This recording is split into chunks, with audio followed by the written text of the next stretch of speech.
আসসালামু আলাইকুম রহমতুল্লাহ। প্রিয় চাকরি প্রত্যাশী বন্ধুরা, যারা সমবায় অধিদপ্তরে আবেদন করবেন, সমবায় অধিদপ্তরে যে নিয়োগ বিজ্ঞপ্তি প্রকাশ হয়েছে সেই নিয়োগ বিজ্ঞপ্তিতে যারা আবেদন করবেন তারা কিভাবে সমবায় অধিদপ্তরের ওয়েবসাইটে প্রবেশ করবেন সে বিষয়ে এখানে বিস্তারিত দেখানো হচ্ছে। তো সম্পূর্ণ ভিডিওটা মনোযোগ সহকারে দেখেন। তো সমবায় অধিদপ্তরে প্রবেশ করার জন্য আপনাদের cwp.teletalk.com.bd এটা লিখে আপনাদের সার্চ করতে হবে। তো এটা লিখে আপনাদের সার্চ করার পরে এই যে cwp.teletalk যেটা দেখতে পাচ্ছেন এটার উপরে আপনারা টাচ করবেন। টাচ করার পরে আপনাদের এখানে যে ডিপার্টমেন্ট অফ কোঅপারেটিভ এখানে তো এই ফর্মটা চলে এসেছে। তো এখানে দেখা যাচ্ছে যে অ্যাডভার্টাইজমেন্ট, তো অ্যাডভার্টাইজমেন্টে এখানে টাচ করলে আপনারা পুরো নিয়োগ বিজ্ঞপ্তিটা এখানে দেখতে পাবেন।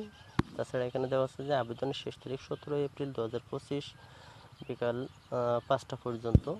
এবার আপনারা যারা আবেদন করবেন তারা অবশ্যই এখানে application form click here to apply, তো এখানে application form click here to apply এটার উপরে যখন ক্লিক করবেন, ক্লিক করার পরে তো এটার উপরে টাচ করার পরে আপনাদের যে নিয়োগ বিজ্ঞপ্তিটা প্রকাশ হয়েছে এখানে কি কি পদে নিয়োগ বিজ্ঞপ্তি প্রকাশ করেছে, তো প্রত্যেকটা পদের নাম এখানে কিন্তু দেওয়া আছে যে পরিদর্শক, মহিলা পরিদর্শক, প্রশিক্ষক, ফিল্ড ইনভেস্টিগেটর, কম্পিউটার সহকারী পরিদর্শক, মহিলা সহকারী পরিদর্শক, সহকারী প্রশিক্ষক, মুদ্রাক্ষরিক cum computer operator, driver, field van driver, তাঁত সুপারভাইজার, ক্যাশিয়ার, তো অফিস সহকারী cum computer operator, data entry operator, সহকারী ফিল্ম অপারেটর, নৈশ প্রহরী অফিস সহায়ক। তো যে পদে আবেদন করবেন তারা অবশ্যই বাম সাইডে এই যে গোল চিহ্নগুলো দেখতে পাচ্ছেন, এই গোল চিহ্নের উপরে এখানে টাচ করবেন।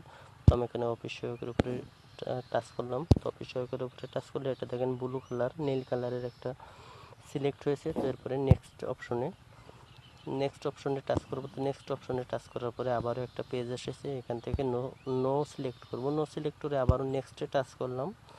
তো নেক্সটে টাচ করার পরে এখানে যে মূল যে আবেদন ফর্ম, যে ফর্মটা আপনাদের পূরণ করতে হবে সেই ফর্মটা এখানে চলে এসেছে। তো আপনারা এই ফর্মটা সঠিকভাবে ফিল আপ করবেন, পূরণ করবেন। এখানে অ্যাপ্লিকেশন নেম, আবেদনকারীর নাম, father's name, mother's name, date of birth, nationality, তো সমস্ত ডিটেলস এখানে দেওয়া আছে। এগুলো পূরণ করার পরে যে এখানে প্রেজেন্ট অ্যাড্রেস এবং পার্মানেন্ট অ্যাড্রেস এটাও আপনারা পূরণ করবেন। পূরণ করার পরে যে এডুকেশন কোয়ালিফিকেশন, আপনাদের যে এসএসসি যে ইনফরমেশনগুলো সেটা এখানে সিলেক্ট করবেন। সিলেক্ট করার পরে সমস্ত ইনফরমেশন যখন সঠিকভাবে আপনারা এখানে পূরণ করবেন, পূরণ করার পরে নিচে